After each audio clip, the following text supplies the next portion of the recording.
One of my ഏറ്റവും വലിയ insecurity.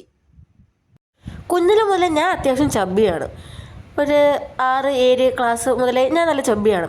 അന്ന് മുതലേ എന്നെ കമ്പയർ ചെയ്യുന്നത് എൻ്റെ അനിയത്തിയായിട്ടാണ്. എൻ്റെ അനിയത്തി എന്ന് പറഞ്ഞാൽ ഭയങ്കര ലീനായിട്ടുള്ള ഒരാളാണ്. കസിൻസ് തന്നെ മിക്കുള്ളവരും പറയുന്നത് കറുത്ത് തടിച്ച് ഗുണ്ട് പോലെയുണ്ട്, ഇങ്ങനെയൊന്നും ആയാൽ ശരിയാവത്തില്ല, വണ്ണം കുറച്ചേ പറ്റത്തുള്ളൂ. പക്ഷേ അന്നൊക്കെ ഞാൻ എൻ്റെ മനസ്സിൽ ഞാനൊരു ഭയങ്കര തടിച്ചിയാണ്, അല്ലെങ്കിൽ എനിക്ക് ഓവറായിട്ടുള്ള വണ്ണം ഉണ്ട് എന്ന് എൻ്റെ മനസ്സിലുണ്ടായിരുന്നെങ്കിലും ഇപ്പം വെച്ച വണ്ണം വെച്ച് നോക്കുമ്പോഴത്തേനും അന്നൊക്കെ ഞാൻ സ്ലിം തന്നെയായിരുന്നു. പ്രത്യേകം എടുത്ത് പറയുന്നു, ഇപ്പോഴത്തെ വണ്ണം വെച്ച് നോക്കുമ്പം അന്ന് എനിക്ക് വണ്ണം ഇല്ലായിരുന്നു. ആ സമയത്ത് ഏകദേശം 1 വർഷം ജിമ്മിൽ പോയി. ആ ഇടയ്ക്ക് 10 പഠിച്ചുകൊണ്ടിരിക്കുമ്പോഴാണ് എനിക്ക് വണ്ണം കുറയുന്നത്. വണ്ണം കുറഞ്ഞപ്പോൾ ഈ വണ്ണം വെച്ചതിനെക്കാട്ടി ചീത്തവിളിയായിരുന്നു വണ്ണം കുറഞ്ഞപ്പോൾ. എല്ലാത്തിനും കുറ്റമാണ്.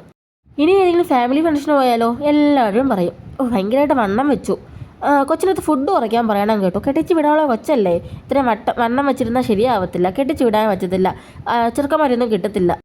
അങ്ങനെ വണ്ണം കുറയാനുള്ള എത്ര ടിപ്സാണ് ഓരോരുത്തരും പറഞ്ഞു തന്നിട്ടുണ്ടെന്ന് അറിയാമോ? ഇവരൊക്കെ ന്യൂട്രീഷൻ കോഴ്സ് എടുത്തിട്ടുണ്ടോ എന്ന് തന്നെ എനിക്ക് ഡൗട്ട് തോന്നിയിട്ടുണ്ട് പലപ്പോഴും. ഈ വലിച്ചു വാരി തിന്നുന്നതുകൊണ്ടായിരിക്കില്ല എല്ലാവരും വണ്ണം കയറി വെക്കുന്നത്.